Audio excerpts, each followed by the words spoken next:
आप जो बहन को आप जी देख रहे हैं, क्योंकि आध्यात्मिक क्षेत्र में माँ भी हमारी बहन ही है, भक्तमती भी हमारी बहन ही है, क्योंकि हम सब एक ही परमपिता परमेश्वर के बच्चे हैं। जब हमें ज्ञान हो जाएगा तो बहन को आप देख रहे हैं या माई को आप जो देख रहे हैं किशनगढ़ से हैं और भगत रामदेव दास जी की माता जी हैं। काफी इनकी उम्र हो चुकी है, पूरा परिवार इनका नामदानी है, परमेश्वर की विशेष दया है और अपनी नेक नीति का ये लोग अपना खाते हैं। भगत जी आर्मी से रिटायरमेंट हैं, रामदेव दास जी, उनके पिताजी भी आर्मी से रिटायरमेंट हैं। 2 उनके बच्चे हैं, एक बच्चा उनका डॉक्टर है, दूसरा बच्चा उनका एक अच्छी कंपनी में जॉब करता है। मालिक की इन पे बहुत अच्छी मेहर है और ऊपर से सबसे बड़ी मेहर जो ज्ञान की थी वो परमेश्वर ने आके उनको दे दी, अपने शरण में ले लिया। पुण्यात्मा, जब ठीक का समय आता है तो परमेश्वर हर काम को इतना आसान कर देता है, किसी को ज्यादा कोई जरेबाजी करने की भी आवश्यकता नहीं पड़ती है और ठीक का समय इस समय आया हुआ है। माता जी को थोड़ी बहुत कुछ दिक्कतें थी जो इन्होंने सुबह अपने भगत भाई बहनों के सामने साथ संगति के माध्यम से इन्होंने रखी। तो दास ने माता जी को कहा कि देखो, हम जिस भक्ति मार्ग पे हैं और इसकी जो खुराक है, इसकी जो गोली दवाई है, जो भक्ति हमारे परमपिता परमेश्वर सतगुरु रामपाल जी भगवान ने हमें बख्शी है, वही है। अगर कहीं कोई दिक्कत आती है, छोटी मोटी समस्या आती है भक्ति करते करते भी, तो यही कारण है कि कहीं ना कहीं हम उस परमपिता परमेश्वर के वचन से हटके चल रहे हैं। और वचन वो सत्संग रूपी हो सकते हैं, वचन वो फार्म पे लिखे हुए नियम हो सकते हैं, और वचन परमपिता परमेश्वर के मुख कमल से साक्षात कहे गए आदेश हो सकते हैं।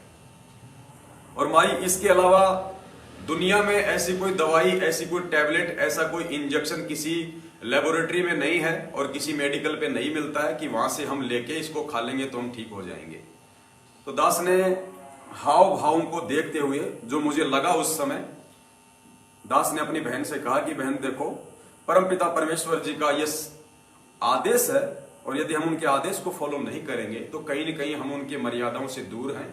और जितना हम उस भगवान से दूर रहेंगे, उनके आदेशों से दूर रहेंगे, गुरु वचन से दूर रहेंगे, परमात्मा भी हमसे उतनी ही दूरी बना के रहेगा, उतनी ही दूरी भगवान हमसे रहेगा बना के। तो बहन ने कहा कि भगत जी क्या है, मैं समझी नहीं, आप मुझे थोड़ा सा बताइए। तो मालिक ने कहा कि बहन देखो, वैसे भी आपकी उम्र बहुत ज्यादा हो चुकी है और आपको कोई अहंकार मान बढ़ाई का तो सवाल ही पैदा नहीं होता, क्योंकि आप उम्र के उस स्तर पे हैं। तो बहन ने एक सोने का बहुत ही मोटा सा एक वो पहन रखा था, जिसको यहाँ क्या बोलते हैं भगत जी? मादरिया, जिसको यहाँ पे मादरिया बोलते हैं। हाँ, उसको मादरिया बोलते हैं। और नाक में बहन ने एक सोने की मोटी सारी नथ पहन रखी थी और हाथों में, भगत जी अगर हैं तो एक बार थोड़ा सा एक बार भाई बहनों को हम दिखा दें, क्योंकि लोग जानते नहीं जो देश विदेश में। कहाँ रखी है जो आपने जो निकाली है अभी? अच्छा अच्छा, आप यकीन नहीं करोगे, हाथों के अंदर कम से कम भगत जी उसका कितना वजन होगा? एक का 250 ग्राम। यानी बहन ने दोनों हाथों में जो एक ऐसे डिजाइन किए हुए, जो परंपरागत यहाँ पे जो पहनती हैं, जो हमारी जो माता बहनें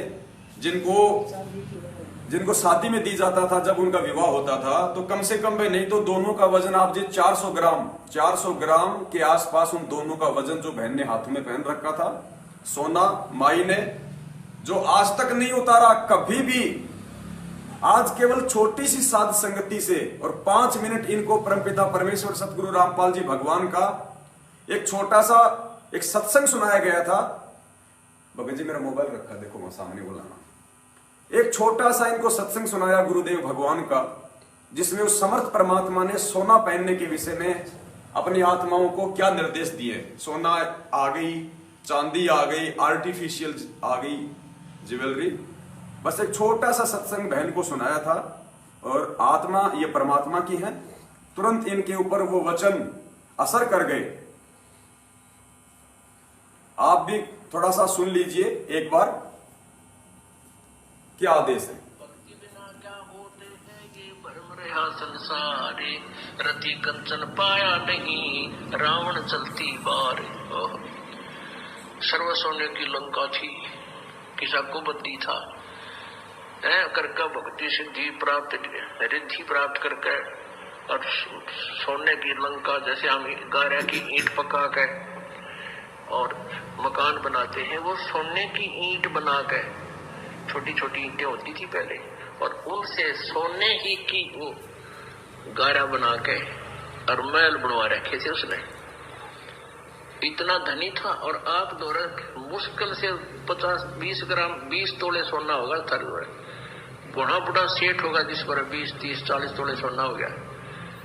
कहते वो रति नहीं लेके गया, ग्राम भी नहीं ले जा सका, तुम कहां ले जा सकोगे और के कला तोड़ दोगे 40 तोले सोने में।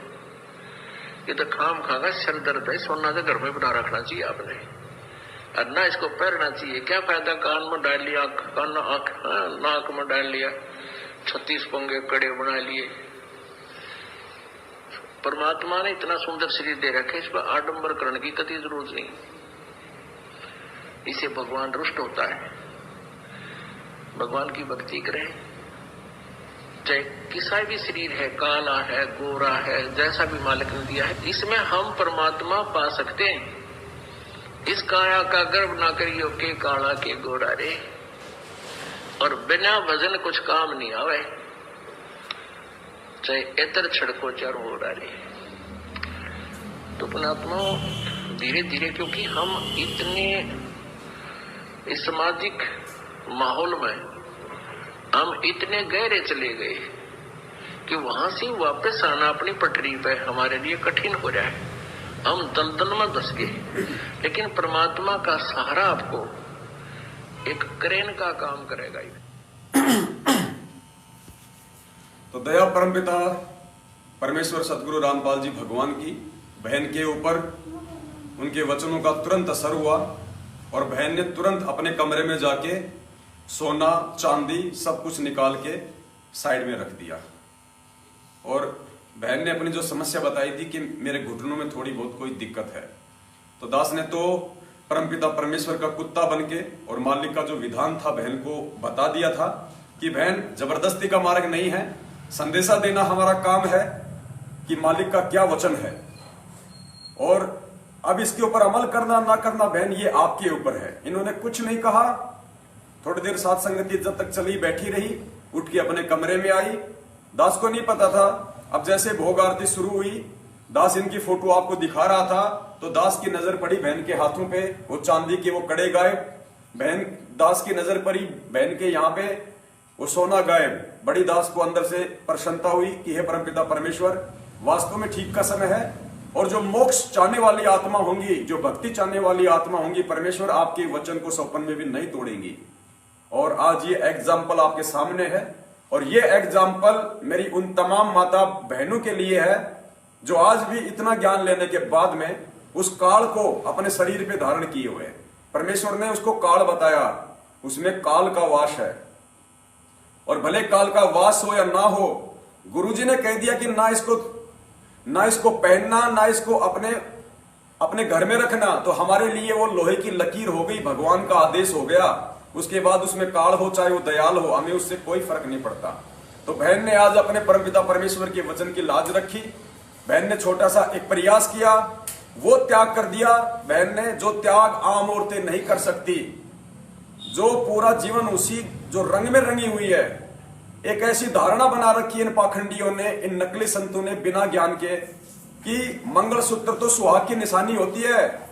अब बताओ, जिसने 60-70 साल से उसी चीज को लेके मंगलसूत्र सोना धारण कर रखा हो, आज वो कैसे निकाल देगी? काल उसको छोड़ेगा नहीं।